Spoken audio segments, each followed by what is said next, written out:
Queridos irmãos, bom dia. Graça, paz. Em Angola falam Tchalilombemboa. Eu tenho uma saudade muito grande, às vezes, nos domingos de manhã, da correria que era o nosso domingo na África. Às vezes era longe que a gente tinha que ir pregar. E Jô ficava me atrasando, irmã Vera. E eu, Prim, você vai tirar minha inspiração na pregação hoje. Se liga. Esse mês nós celebramos O que foi mesmo, Ricardo? Nós celebramos esse mês? Tá, apertei rico agora.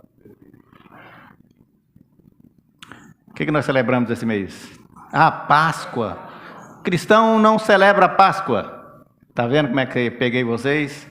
Cristão não celebra Páscoa. Quem celebra Páscoa é judeu.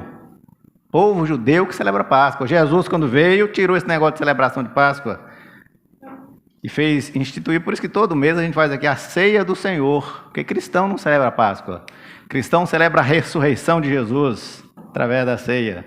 Páscoa é uma festa judaica, caducou com Jesus. É interessante saber disso, né? Páscoa, festa judaica. Cristão não celebra Páscoa. Cristão celebra a ressurreição do Senhor Jesus Cristo. Páscoa ficou para trás. Meus irmãos, é assim.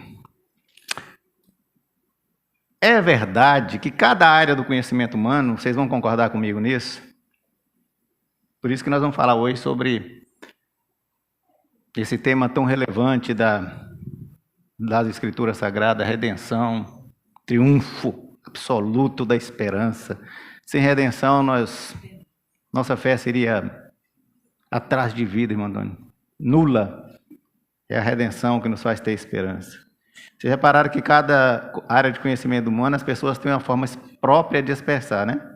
É assim, quando você vai escutar uma entrevista de jogador de futebol, como é que eles falam, Gibson? Eu dei o melhor de si, né? Eu dei o melhor de si. O futebol é assim mesmo, dentro das 4 linhas, não sei o quê. Quando você vai ver um policial falando, não é seu caso não, meu Antônio. O policial fala assim, um meliante se evadiu do local com a chegada da viatura. Né? O que ele está dizendo é o seguinte, que quando a polícia chegou, o bandido vazou. Né? Quando você vai escutar um político falar, ele fala assim, Vossa Excelência, está faltando com decoro. Em outras palavras, ele está falando o seguinte, o cara baixou o nível. E eles ficam, Vossa Excelência é um vagabundo, Vossa Excelência é um cretino, mas Vossa Excelência na frente. Não é assim que é? É uma hipocrisia desgramada, viu? No meio religioso também, meus irmãos, nós temos expressões próprias, né? Eu, às vezes, comento com o Jô, você escuta uma pessoa dando uma entrevista na televisão, um repórter fala, aí pelas palavras da pessoa, você sabe se ele é crente ou não. Ele dá um testemunho, não é? Ela usa palavras, por exemplo, fáceis da gente compreender e saber que ela é uma pessoa diferenciada. Numa mensagem, numa pregação que a gente faz, que o irmão Antônio vem aqui fazer, Antônio, Moisés, qualquer pessoa, Josi, a gente às vezes vai usar expressões que é fácil a gente entender. Desce redondo, quase que eu ia falando assim, desce redondo igual aquela cerveja, ó. Não tem uma propaganda que fala que desce redondo? Pois é, mas não é. Crente não bebe cerveja não, né, Josi? Bebe não? Eu conheço uns que bebem. Mas não vou falar o nome deles, não. Então, tem uns que é assim, é 100% fácil da gente assimilar o que a expressão quer dizer. Exemplo, Flávia. Testemunho de Ricardo foi uma bênção. Não tem nada para explicar. Foi uma bênção. Não está claro na nossa cabeça o que é testemunha. A gente fala assim, o louvor de hoje foi arrebatador. Está claro, não está? Não tem o que ser explicado, mas às vezes a gente entende parcialmente algumas coisas. Exemplo, a gente fala assim, João Batista, no evento do batismo de Jesus, teve uma epifania. Aí começou a complicar. Mas é muito comum escutar essa palavra epifania no meio evangélico, né? Você não vai escutar um médico falando isso, nem um jogador de futebol, o jogo hoje foi uma epifania. Não. Mas aqui nós vamos escutar. O que é epifania? É uma revelação, uma manifestação Então Jesus chega e João Batista faz: eis o Cordeiro de Deus que tira o pecado do mundo. Isso é epifania. Então, depois que a gente aprende, a gente assimila. Agora, tem umas expressões que só a graça, porque eu não sei onde que os tradutores foram arrumar isso. Umas expressões que é complicada. Exemplo, Salmo 121. Eis que não tosquenejará. Tosquenejará. Você já viu o irmão Ivandir tosquenejando?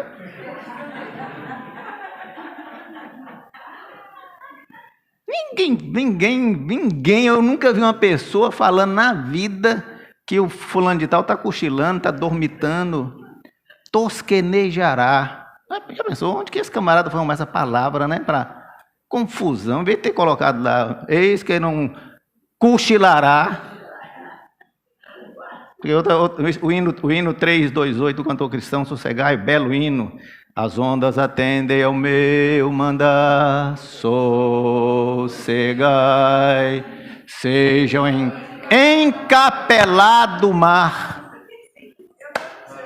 Encapelado mar. Meu Deus, onde que o tradutor foi arrumar essa palavra? Encapelado. Encapelada está numa capela, não é não? Encapelado mar, quer dizer, revolto, mar tempestuoso, agitoso. Entendeu, irmão? Quer dizer, isso que é encapelado. Olha quanto esse homem foi arrumar essa palavra difícil. Não é? Pode ser. Então, assim, quando a gente estuda teologia de forma acadêmica, no seminário tem uma cadeira que chama teologia sistemática. O que é teologia sistemática, irmão Antônio? Estuda as doutrinas. Então, você imagina um bolo.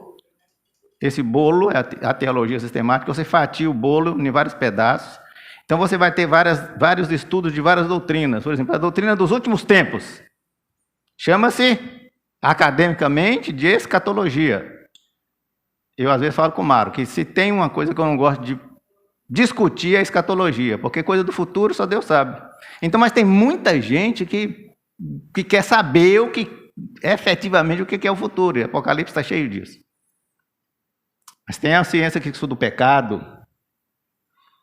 a doutrina do pecado, a martiologia. Olha que nome bonito. A martiologia. A doutrina da igreja, eclesiologia, mais fácil de a gente saber, né? A doutrina dos anjos, angiologia. A doutrina do homem, antropologia bíblica. A doutrina de Cristo, cristologia. A doutrina do Espírito Santo, Espírito Santo. Pneumatologia. Não é? Pneumatologia. Porque tem a ver com o espírito, do pneu, do pulmão. A doutrina de Deus, teontologia. E nós temos uma doutrina da salvação, onde está a redenção. Soteriologia. É onde que a gente estuda redenção, onde que a gente estuda remissão. E parece a mesma coisa, não parece? Redenção, remissão, não parece a mesma coisa? Mas agora a gente vai aprender que não é a mesma coisa. O que é redenção? Redenção. Redenção é o mais profundo tema bíblico. Processo pelo qual o homem pecador ele é resgatado da prisão do pecado. Ele entra de novo na relação com Deus. Presta atenção, nós tínhamos perdido essa relação por meio da graça. Quem é que fez isso? O sacrifício da cruz. Olha que coisa bacana, redenção. Então, o que é redenção, meus irmãos? Uma libertação mediante o pagamento de um valor para a gente ter dinheiro, é um resgate. Isso é redenção. Redenção. Mas então o que é remissão? Perdão das nossas transgressões. Repara como é que vai mais adiante. Então, Efésios, o grande apóstolo Paulo fala que ele perdoou as nossas transgressões. Entra outra palavra aí também do vocabulário religioso, transgressões, né? Anulação da pena que nós merecíamos, segundo Romanos 5,17. Garantia de uma vida eterna outorgada pelo sacrifício da cruz. Isso é remissão. Então, redenção vai nos possibilitar a nossa remissão. E a gente às vezes mistura muito essas duas palavras, né? Transgressão. O que é transgressão? A transgressão é o pecado. Transgressão é você andar fora dos limites do que Deus estipulou, da vontade de Deus, é andar de acordo com a nossa própria vontade, considerando que os limites de Deus não servem para você. Isso é transgressão. Então é você fazer o que você bem entende, o que você quer, desobedecendo à vontade de Deus. Deixa eu ilustrar. Alguém aqui já fez trilha? Então, você está numa trilha, Gibson. Ali está a trilha que é com segurança, porque foi estudada, foi pensada, e ali é uma trilha que a gente vai andar. O cristão, o crente, ele anda nessa trilha. O incrédulo, ele começa a inventar moda. Ele, em vez de estar na trilha, ele sai e sobe uma árvore. Aí tem um corguinho ali, ele vai lá nadar no corguinho. Tem uma montanha, ele sobe na montanha. Então ele sai da trilha, que é segura, para fazer o que ele bem entende. Isso é transgressão. É você andar fora da trilha. O incrédulo não serve de Jesus, ele não obedece à trilha. Ele transgride. Exatamente, Mandoni. Então, meus irmãos, o que é muito importante, sabe? A redenção e a remissão, para mim, para Flávia, para a irmã Ivanise, para você, Rica, para Mari, para Teresa. Essa redenção foi totalmente gratuita. 0,800. Totalmente gratuita. Mas para Deus, para o Criador dos céus e da terra, para o Eterno, teve um preço altíssimo. Altíssimo. O sacrifício do seu único filho. Romanos 3, Paulo diz assim, nos versos 23 e 24, todos pecaram, e destituídos e carentes, carecem da glória de Deus. Nós somos justificados gratuitamente pela graça, mediante a redenção que há em Cristo Jesus. Ixi! Eu, quanto mais estudo sobre a vida de Paulo, mais eu fico fascinado com a capacidade que o cara teve de sintetizar as coisas. Sabe? Hoje eu estava vindo aqui para o culto com a irmã Carminha e Josi. O pastor Paulo Garcia estava falando que quando chegar no céu, ele quer muito conversar com Paulo. Eu falei, mas eu estou na frente dele. Tem duas pessoas que quando chegar no céu, depois de Jesus, eu quero muito encontrar. Natã, corajoso, colocou o dedo na cara de um rei, falou, tu é um cabra safado, rei Davi, o maior rei de Israel, cria vergonha, rapaz, para de transgredir a autoridade de um profeta. Depois Paulo, eu quero bater longos papos com Paulo, eu tenho eternidade. Paulo compreendeu magistralmente o evangelho de Jesus, sabe? Deixa eu contar uma ilustração para vocês, para a gente ficar bem claro o que é redenção. Eu gosto muito dessa ilustração, eu escutei ela uma vez e achei ela extremamente apropriada, sabe? Vocês imaginam um mercado de escravos. Nesse mercado de escravos, Gibson, tem todo tipo de escravo. Tem 3 personagens.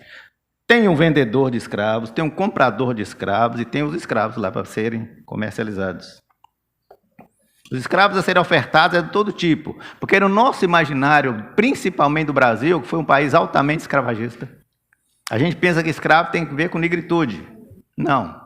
Todo o povo hebreu, por exemplo, quando eles... a terra deles era tomada, onde eles estavam, eles se tornavam escravos. Os romanos faziam essas pessoas de escravo. Então, não tinha nesse mercado de escravo, tinha escravo alto, baixo, Bonitos, feios, fracos, gordos, magros, preto, branco, tudo quanto é tipo de escravo. E também os vários tipos de personalidades. As categorias de escravo com comportamentos bons, comportamentos ruins. O histórico dele, esse camarada fez isso, fez aquilo outro, sabe? E tinha as alas onde que separava esses escravos. Essa primeira ala tinha aqueles escravos com todos esses tipos físicos que eu acabei de falar, mas eram escravos dóceis, obedientes, prestativos, trabalhadores, escravos confiáveis. Esses escravos eram considerados exemplares, onde que eles, no serviço que eles executavam, não causava problema para os donos dele. Não eram escravos rebeldes, eles eram mansos, resignados com a condição da escravidão. Esses escravos tinham preço para serem resgatados. E normalmente esse preço deles era os mais baratos que tinham. Era a lógica do reino. Depois você passava para uma segunda ala, esses escravos eram problemáticos. Eles davam muito trabalho para os donos deles. Gostavam de fugir, precisavam ser vigiados o tempo todo. E, na verdade, eles tinham causado muitos prejuízos para os donos. Então, eles tinham um preço mais elevado um pouco, dado os prejuízos que eles tinham causado. Já tinha causado muitas perdas para os proprietários, então já custava mais um pouco. Depois nós tínhamos uma ala dos complicados. Todo lugar tem gente complicada. Dentro da igreja tem gente complicada. Nas escolas tem gente complicada. Todo lugar tem gente complicada, não tem, Rica? E nesse mercado também tinha gente complicada, eram os muito problemáticos. Esse sim, dava muito trabalho. Eles organizavam sabotagem, só trabalhava forçado, fazia protesto, botava fogo. Tipo o povo do MST. Era um prejuízo que eles causavam. Então, eles, para serem libertados, era muito mais caro em função do prejuízo que eles já tinham causado. Então, ele era muito difícil ser libertados ou remidos. Mas aí nós chegamos numa quarta ala desse mercado escravo. A ala dos escravos isolados, de segurança máxima. Aí sim, eles estavam trancados. Nessa ala eram os escravos super perigosos, aqueles terroristas mesmo, perversos, eles causavam mal, não é só mal financeiro, não, mal físico também, maldosos. Esses escravos estavam condenados à morte. Nenhum valor financeiro, de dinheiro, podia pagar a libertação deles. Nessa ala não era sequer permitida a entrada de compradores. Não tinha como. Fazer o que lá? Se eles não estavam disponíveis para ser remidos. Mas o comprador chega e fala, eu queria muito entrar nessa ala. E o vendedor fala com ele, não, aí não é possível entrar. Você não entendeu, não tem dinheiro nenhum do mundo que possa comprar a liberdade deles. Eles não têm direito nem à vida. Eles estão aí no corredor da morte, estão condenados à morte. O comprador diz, eu pago. Qual é o preço que precisa? É a vida? Eu pago com minha vida o preço. Para possibilitar eles a redenção e a remissão. Se o preço é a morte, eu dou a minha vida pela liberdade deles. Morro no lugar deles. Ele recebe um alerta do vendedor. Você tem certeza do que você quer fazer? Pergunta para o escravo, você está disposto a aceitar essa oferta? Deixar de ser condenado à morte. Se ele aceitar, ele tem liberdade. Se ele não aceitar, ele está escravo ainda. O único remidor que foi capaz de dar sua própria vida para nos libertar da escravidão dos nossos pecados, chama-se Senhor Jesus Cristo. Segundo Coríntios, Paulo fala, nele não havia pecado, nenhum pecado. Mas Deus colocou sobre Cristo a culpa dos nossos pecados, para que nós, em união com Ele, vivamos de acordo com a vontade de Deus. Jesus na cruz pagou integralmente o preço da nossa liberdade. Nossa liberdade foi assegurada porque Ele ficou no nosso lugar. Cabe só a nós aceitar essa extraordinária oferta. Só aceitar. Só o Evangelho de Jesus, meus irmãos, só o maravilhoso Evangelho de Jesus tem uma mensagem com essa profundidade. Nenhuma outra fé no mundo. Só o Evangelho tem essa profundidade. Depende de nós. O grande apóstolo Paulo. Para mim, o homem que mais entendeu a mente de Jesus. Ele escreveu a igreja que estava em Colossos, aos Colossenses, falando a respeito da profundidade, da magnitude da ação de Deus para nos possibilitar a redenção. Esse lindo texto, lindo, profundo texto. E Paulo foi cirúrgico quando ele escreve aos Colossenses. Abra sua Bíblia em Colossenses 1, vamos ler do verso 13 ao 23, que tem como título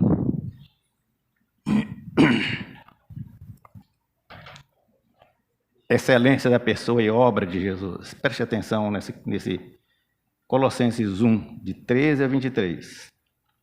Preste atenção e profundidade desse texto.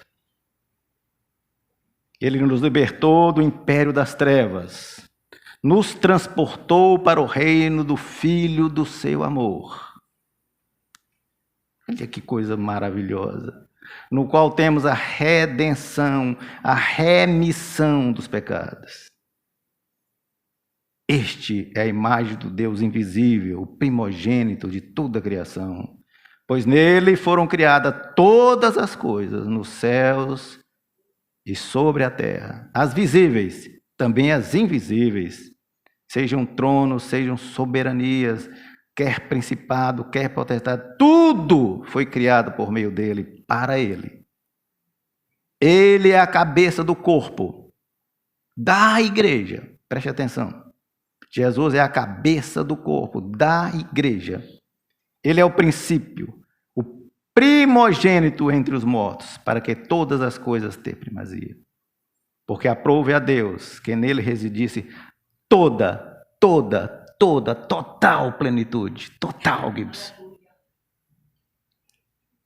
E que, havendo feito a paz pelo sangue da cruz, por meio dele, reconciliasse consigo mesmo todas as coisas, quer sobre a terra, quer sobre os céus. E vós outros também, que outrora eres estranhos, inimigos no entendimento pelas vossas obras malignas. Agora, porém, vos reconciliou no corpo da sua carne, mediante sua morte, para apresentar-vos perante os santos, ele inculpáveis e irrepreensíveis.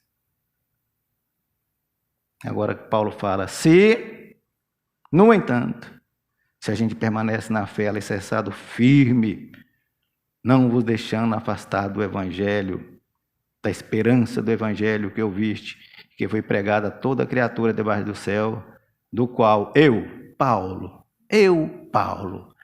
apóstolo, não eu, doutor Paulo, não eu, pastor Paulo, não eu, evangelista Paulo, eu, Paulo, só Paulo, tornei ministro. Maravilhoso texto. Vamos falar com o Papai do Céu.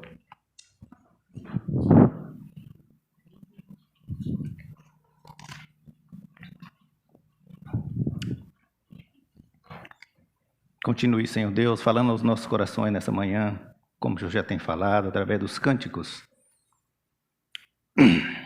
através das orações, através da comunhão que há entre os teus servos.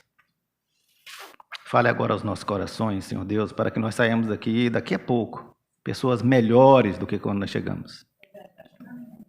Esse é o propósito do Evangelho, Senhor Deus, nos transformar. Por isso, fale aos nossos corações, em nome de Jesus. A doutrina da redenção, meus irmãos, da remissão, é sem dúvida a mais significativa, profunda doutrina bíblica, sabe? Quando nós entendemos a doutrina da redenção, quando a gente entende o que é redenção, eu acho que aí a gente fica crente de verdade. A gente só fica verdadeiramente crente e procura ter uma vida santificada quando a gente entende a redenção. E a redenção é tratada na Bíblia de ponta cabo a rabo. Da Apocalipse a Gênesis, de Gênesis a Apocalipse, de capa a capa. A palavra redenção é abundante em toda a Bíblia. No Velho Testamento, essa palavra está muito relacionada com libertação, com resgate. Está presente lá no Velho Testamento. O Salmo 130, 7 e 8 fala assim: no Senhor, a copiosa redenção. Salmista dizendo. No Velho Testamento está muito vinculado às práticas religiosas e civis. Vocês lembram quando nós estudamos aqui o livro de Ruth? Tinha um redentor lá chamado Boaz. Lembram? Como redentor, ele redimiu Ruth e Noemi. Há um clássico, quando Jó está sofrendo muito sofrimento. Ele levanta a voz para o céu e fala: eu sei que meu redentor vive. Eu sei que meu redentor vive. No Novo Testamento, aí, o sarrafo vai mais para cima. Jesus, como sempre, fazendo a coisa subir de um upgrade de nível. Todo o significado da palavra redenção está concentrado na pessoa de Jesus. É Jesus, só Ele, o único meio, a única esperança do homem caído se redimir. Meus irmãos, não há outra forma. Sem Jesus, o homem continua separado de Deus. Sem Jesus, o homem não se religa a Deus. O pecado desconectou o homem de Deus. E sem Jesus, não há forma de se conectar. Como é que aconteceu isso, Moisés? Na queda, Deus tinha uma relação maravilhosa com os homens, sabe, Rica? Ricardo, a Bíblia fala que Deus, todo finalzinho de tarde, ia bater uma prosa com o casal. Olha aqui o negócio. De tardinha, aí Deus chamava o casal para bater, conversar com ele. Olha que coisa maravilhosa, irmã Vera. Na tardinha, Deus chamava os dois, saía pelo jardim conversando com o casal. Um dia Deus chama eles, eles não aparecem. Tinham transgredido. Porque Deus tinha falado com eles: olha, ali no centro do jardim tem uma árvore. Essa árvore chama árvore do conhecimento, do bem e do mal. Vocês podem fazer tudo o que vocês quiserem neste jardim. Brincar com os leões. Vocês podem comer toda a fruta. Você pode subir no elefante. Será que lá tinha dinossauro? Você pode fazer o que você quiser no jardim.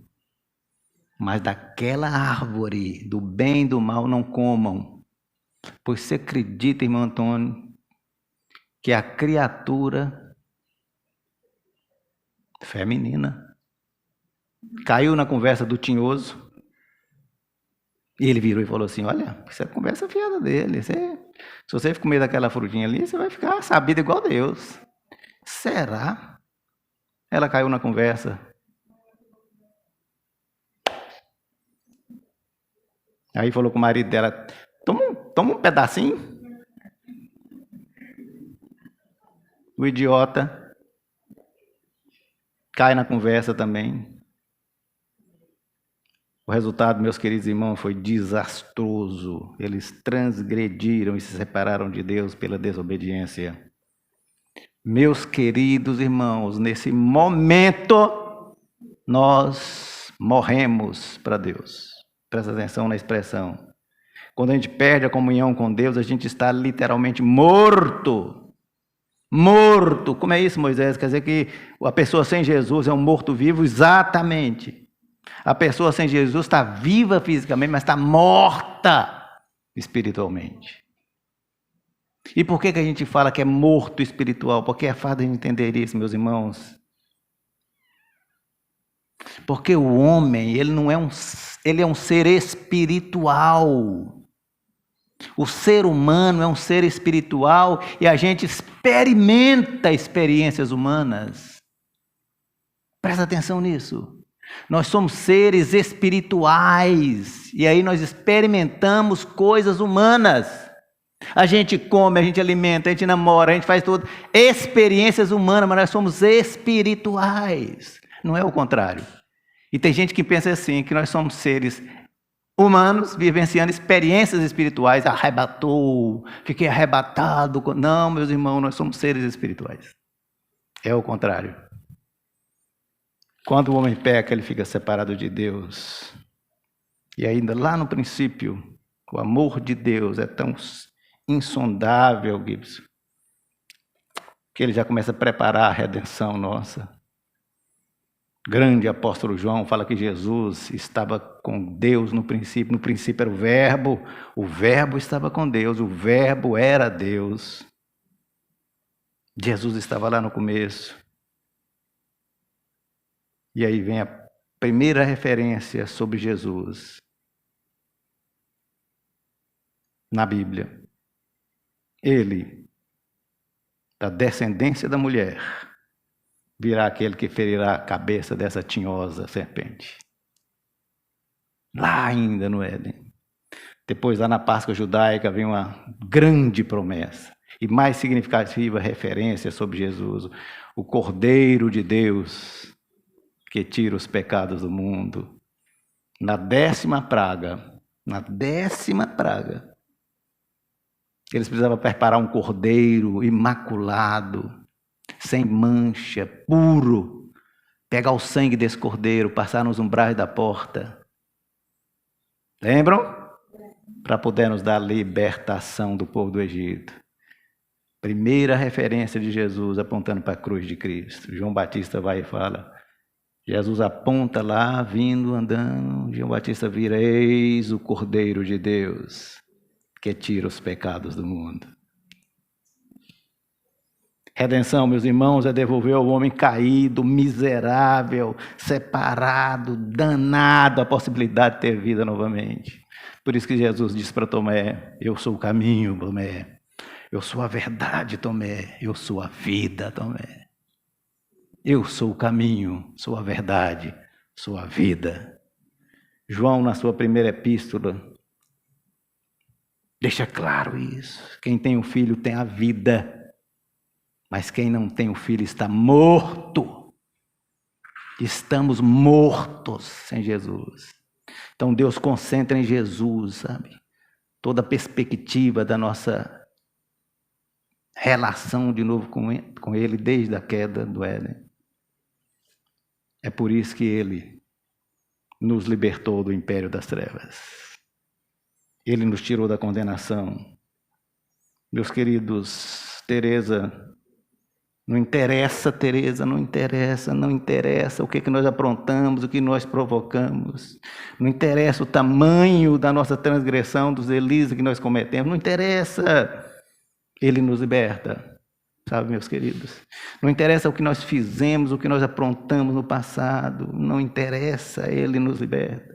Não interessa o tamanho da besteira, da asneira, da idiotice que nós praticamos. Ele nos liberta.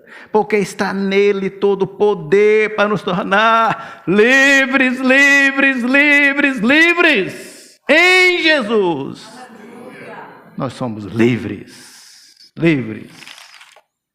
Seu precioso sangue, meus irmãos, tem poder para nos tornar livres. Livres.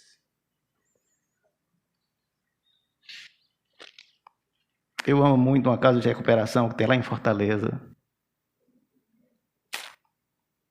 Acho que é um exemplo contundente da capacidade de Jesus libertar o ser humano. Ele é administrada por um ex-dependente químico. Eu vou chamar ele de Roberto. Felipe, João, Antônio, é um nome. Antônio, em homenagem ao pastor. Esse rapaz era viciado em drogas, meus irmãos. Mas ele era barra pesada, viu? Ele era viciado em droga, traficante. Meus irmãos, quando os cretinos aí, principalmente esse povo de esquerda, falam em liberação das drogas, eles não sabem o que está dizendo, sabe? Porque as drogas, meus irmãos, é um inferno na vida da pessoa e da família. É uma desgraça, meus irmãos. Lá no meu prédio tem um rapaz que é assim e eu fico, meu Deus. É diabólico, sabe? O mundo das drogas. Roberto, um dia, ele era ficava tão maluco quando ele estava drogado, que ele teve uma época que ele tocou fogo na própria casa. Ele saía pelado na rua. Presta atenção que tem demoníaco, meus irmãos. Mas ele tinha um vizinho, um irmãozinho desse simples, que gosta de sentar lá no fundo da igreja, Assembleia de Deus, e falou com ele: vai na igreja, Roberto. Você é doido, rapaz? Igreja é trem de mané. É coisa de mané, negócio de igreja. Qual é a sua? Sou um cara sabido, vou mexer com igreja nada. E esse irmãozinho: vai na igreja, rapaz, Jesus pode te curar. Vai na igreja. Um belo dia ele resolveu ir. Abençoado dia. Ele chegou, ficou escondidinho atrás das pilastras, para ninguém vê-lo. Bem escondidinho, para não depreciar. Se alguém da turma visse ele lá, como é que pode? O cara está na igreja dos crentes. E ele escondidinho. A poderosa mensagem do Evangelho é falada, o Espírito Santo fala. Ele diz, eu fico muito emocionado quando conto essa história, porque é maravilhosa. Ele fala que ele não sabe a hora e como. Ele só sabe que quando o pastor fez o apelo, ele estava lá na frente, chorando. Preciso de ti, Jesus. Me transforme, Senhor. Se o Senhor é poderoso mesmo, me tire disso, me liberte. Me livre do império das trevas. Nesse dia, Jesus o liberta. Convertido, redimido, livre pelo sangue da cruz. Roberto começa um lindo trabalho de evangelismo em Fortaleza. Ele fazia evangelismo nos metrôs, nos ônibus, nas ruas. Funda uma casa de recuperação para dependente químico. Toda vez que eu vou em Fortaleza, eu fico emocionado, eu choro. Quando eu vejo lá escrito em letras garrafais: onde abundou o pecado, abundou a graça de Deus.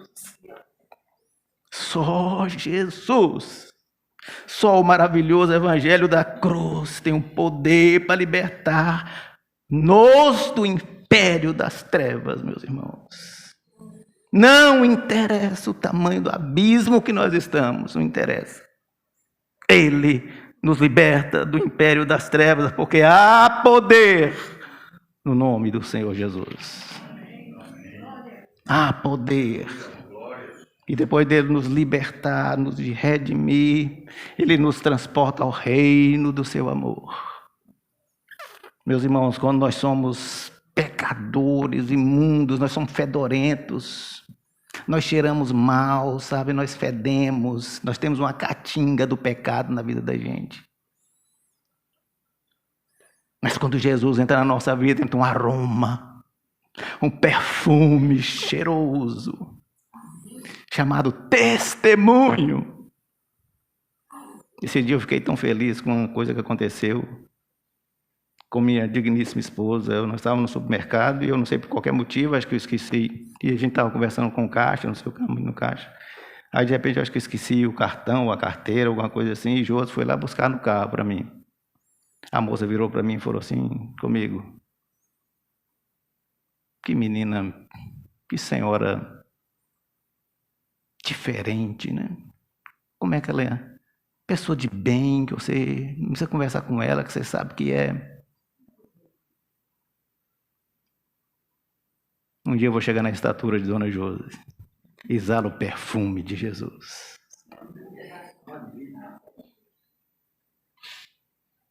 Meus irmãos, ao nós dizer que somos cristãos, nós obrigatoriamente precisamos dar testemunho, sabe? Esse testemunho de exalar o perfume de Jesus, onde quer que nós estejamos. Meus irmãos, quem se diz crente não dá testemunho, deprecia, pequena essa redenção, esse preço altíssimo.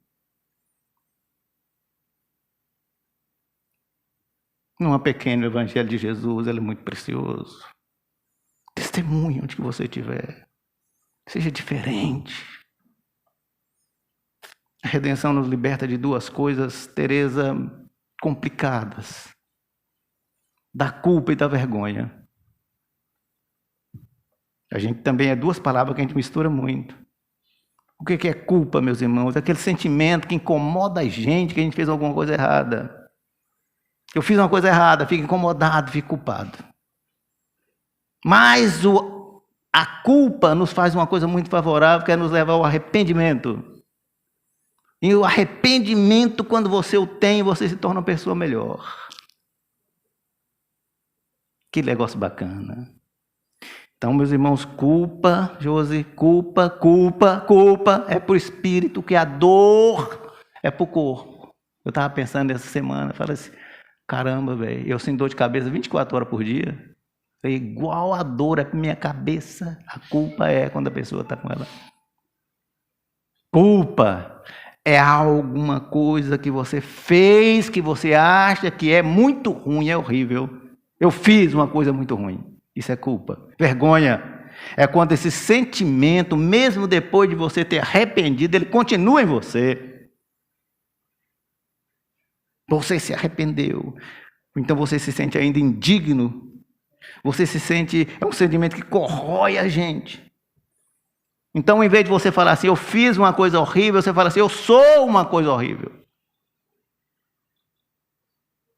Deixa eu exemplificar isso para ficar bem claro, porque isso é importante para você saber a diferença de uma coisa para outra. Duas pessoas vão fazer um concurso, elas não estudam. Nenhuma das duas estudou. Todas as duas foram reprovadas. Quem não estuda não pode passar, porque é injustiça. A culpada vai olhar para a cena e falar assim, eu fiz uma péssima prova, um péssimo exame. Eu preciso me preparar mais para a próxima vez. Reação positiva. O vergonhoso fala assim, eu sou um fracassado. Tudo que eu faço na vida não dá certo. Decepcionei de novo a mim e as pessoas. Eu vou esconder isso das pessoas. Reação negativa. Sabe, queridos, quando nós entendemos o que Jesus fez por nós, na cruz do Calvário, a culpa nossa é extinta. Esse pecado fedorento deixa a gente. A vergonha é tratada. Lembra do filho pródigo? Pai, pequei contra os céus e perante ti, não mereço ser chamado teu filho, me faz como desempregado. Redenção nos liberta da culpa e da vergonha. Mas a redenção nos liberta de uma coisa terrível, que é do fardo do pecado. Redimido, continua pecador? Continua. Nós somos pecadores, continuamos pecadores, mas nós ansiamos por um processo de santificação. Quando você entende a redenção. Davi se torna um homem segundo o coração de Deus, quando Natan bota o dedo no nariz dele e fala, cabra safada. Ele cai em si e fala, cria em mim, ó Deus, um coração puro. Renova em mim, Senhor, um espírito reto. Jesus, quando cura aquela mulher pecadora que pegou o óleo e lavou os pés de Jesus. Jesus foi criticado. E Jesus vira para ela e fala, filha, seus pecados estão perdoados. Só Ele tem poder para dizer isso, seus pecados estão perdoados. Só Jesus. Santo nenhum! Nenhum santo, nem São Pedro, nem São Paulo, nem Santo Antônio, nem São Pafúncio, seja o santo que for. Nenhum santo. Nenhum santo. Eu tinha um amigo que falava que ele tinha um santo, que eu não sabia nem o nome dele. Santa Gertrudes. Ah, por quê, Djalma, que você quer? É porque ela é desocupada, ninguém conhece ela. Santo nenhum, meus irmãos, tem o poder de perdoar pecado. Penitência nenhuma perdoa pecados. Sacrifícios nenhum perdoa pecados. Obras, você pode fazer a obra que for, mais maravilhosa, transformar o mundo, não perdoa pecados. Igreja não perdoa pecados, Flávia. Pastor, Flávia, não perdoa pecados. Padre não perdoa pecados. Bispo não perdoa pecados. O Papa O Papa não perdoa pecado, só Jesus. Só Jesus. Porque nele está a autoridade para perdoar pecado. Só Jesus. Moisés, se eu trair vergonhosamente a confiança de uma pessoa, você não sabe o que você está falando, tenho vergonha do que eu fiz. Perdoados estão os teus pecados. Eu era uma peste na minha juventude, cara. Sem noção na minha juventude, aprontei, fiz coisa ruim. Perdoados estão os teus pecados. Você não sabe, eu desonrei meu pai, decepcionei minha mãe, minha família, abandonei. Perdoados estão os teus pecados. Eu falhei fragorosamente na criação dos meus filhos. Estão no mundo, não tenho controle sobre ele. Perdoados estão os teus pecados. Tive uma filha fora do casamento. Morro de vergonha disso, tenho vergonha disso. Perdoado estão os teus pecados. É porque você não sabe que eu prostituí, vendi meu corpo na minha juventude. Perdoado estão os teus pecados. Perdoados estão os seus pecados. Mas eu roubei, matei, tirei a vida do ser humano. Perdoado estão os teus pecados. Não interessa a malignidade da sua falha. O sangue de Jesus nos purifica de todos os pecados. Todos os pecados. Perdoados estão os teus pecados. Nenhuma condenação há para quem está em ti, querido Senhor. Nenhuma condenação há. Armando Filho, em 1992, fez essa linda música. Linda música. Linda no sentido de ser perfeita na letra, teologicamente correta, mas de uma melodia também maravilhosa. De todas as coisas, preste atenção que coisa linda. De todas as coisas, de todas as provas que eu já passei, é bem difícil, Senhor, a gente ter que ouvir acusações do vil tentador. Lembranças do passado vêm e querem me fazer parar, ou mesmo palavras de alguém que não quer a gente acreditar. Então, quase parando, sem força e vigor, a gente lê a palavra e encontra bastante poder para vencer e continuar a jornada. E ver que o passado Mari, ficou para trás. Pois Cristo na cruz tudo já venceu. E saber que dele não se lembre mais. Cante para a glória de Deus. Nenhuma condenação há. Nenhuma condenação há. Nenhuma condenação há para quem está em ti, Jesus, cuja vida coberta está pelo sangue que desceu da cruz. É certo, provas virão. Não tem moleza, a vida é difícil. Provas virão. Investidas do vil tentador, mas nenhuma condenação há para quem está em ti, querido Senhor. Todas as provas que eu já passei, é bem difícil, Senhor. Vamos cantar. Gente tem que ouvir acusações do vil tentador. Lembranças do passado vêm e querem me fazer parar, ou mesmo palavras de alguém que não quer a gente acreditar. E quase parando, sem força e vigor, a gente lê a palavra e encontra bastante poder para vencer e continuar a jornada e ver que o passado ficou para trás, pois Cristo na cruz tudo já venceu e que dele não lembra mais. Eu canto pra glória de Deus.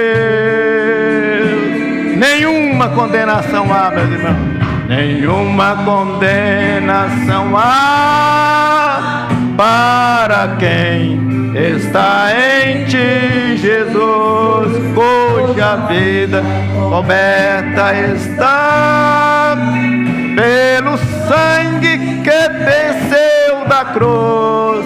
É certo, meus irmãos, provas virão, investidas do vil tentador, mas nenhuma condenação há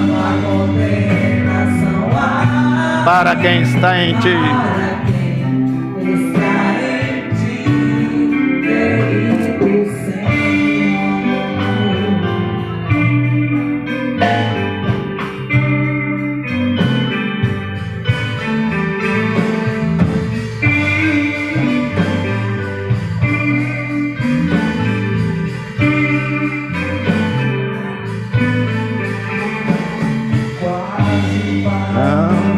Sem força e vigor, a gente lê a palavra, encontra bastante poder pra vencer e continuar a jornada. O passado ficou para trás, Cristo na cruz tudo já venceu. Não lembre mais, não lembre mais. Cante para a glória de Deus, porque nenhuma condenação há, não há, nenhuma condenação há para quem está em ti, Jesus, cuja vida coberta está.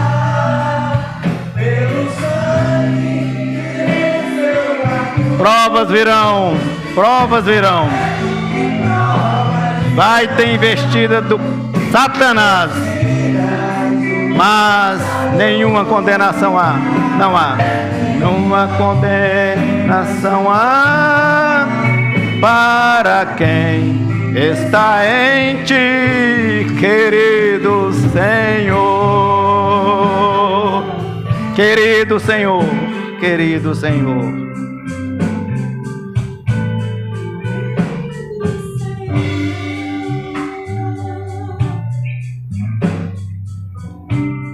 Aleluia, aleluia, aleluia, aleluia. Aleluia, aleluia, aleluia. O sangue vertido na cruz não nos livra das nossas lutas. Não nos livra, não nos livra de doença. É verdade. Não nos livra dos aperreios. Não nos livra de dores. Gibson hoje me perguntou assim para mim, mas você já orou a Deus para essa dor de cabeça? Eu falei, já, Gibson, mas ele tem um propósito nisso. Não nos livra das angústias, não nos livra dos desafios da vida, mas nada, nada, nada, absolutamente nada pode nos separar do amor de Deus que está em Cristo Jesus e seu precioso sangue. Reconciliados, diz o apóstolo Paulo no verso 23, fiquemos firmes, alicerçados na esperança. Verso 19 ele diz, porque nele, em Jesus, reside toda plenitude, ele é absoluto. Verso 22 e 23 diz, o seu sacrifício, o sacrifício da cruz, nos torna santos, inculpáveis e irrepreensíveis. Há poder derramado no sangue de Jesus. A redenção, meus irmãos, é o triunfo da esperança por causa disso. A gente não precisa ter ilusão que o mundo vai melhorar, sabe, Carminha? Não vai melhorar. Vai ser daqui para pior. Mas nossa esperança, a esperança do cristão, não está confinada nessa mediocridade de mundo. Nos meus 50, 60, 70, 100 anos de vida, a nossa esperança está centrada na vida eterna. O genuíno cristão tem plena convicção que ele é um forasteiro aqui. Sou forasteiro aqui. Em terra estranha estou. Do reino dos céus. Embaixador eu sou. Jesus não nos libertou em vão, meus irmãos. Preste atenção nisso. Nossa libertação não foi em vão. Sabe, dona Josi? Jesus não te libertou por causa dos seus lindos olhos verdes. Não foi por isso. Jesus não te libertou, irmão Evandir, pelo seu mérito. Você não tem mérito nenhum. Jesus não te libertou, Tatinha, porque você é predestinado. Isso é conversa teológica não bíblica. Para ter Jesus, nós precisamos aceitá-lo. E ao aceitar, nós temos uma obrigação, uma missão que Ele nos delega. Compartilhe essa salvação com todos os perdidos. Ele nos libertou para nós sermos instrumentos da sua maravilhosa graça, onde quer que nós estejamos e onde quer que nós vamos. Igreja, meus irmãos, eu gosto muito de dizer isso aqui. Eu tenho muito medo de ficar numa igreja que parece clube. Eu não fico. Igreja não é clube. Igreja é a agência do reino de Deus que leva esperança aos perdidos. Ele nos libertou do império das trevas e nos transportou para o reino do seu amor, para que cada um de nós assumamos a responsabilidade, Gibson, de levar o evangelho ao mundo que jaz no maligno. E aí Paulo, preciosamente, no verso 18 diz: Jesus é o cabeça do corpo, é a cabeça. Jesus é a cabeça do corpo. Jesus é a cabeça do corpo da sua igreja. Ele é a cabeça. A igreja somos nós.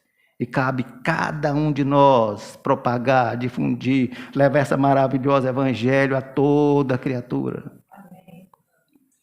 Por isso, meus irmãos, que nós somos ministros da redentora mensagem da redenção, que é o triunfo da esperança. Amém.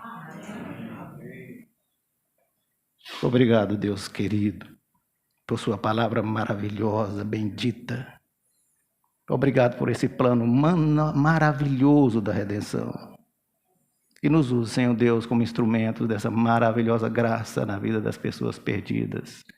Em nome de Jesus. Amém.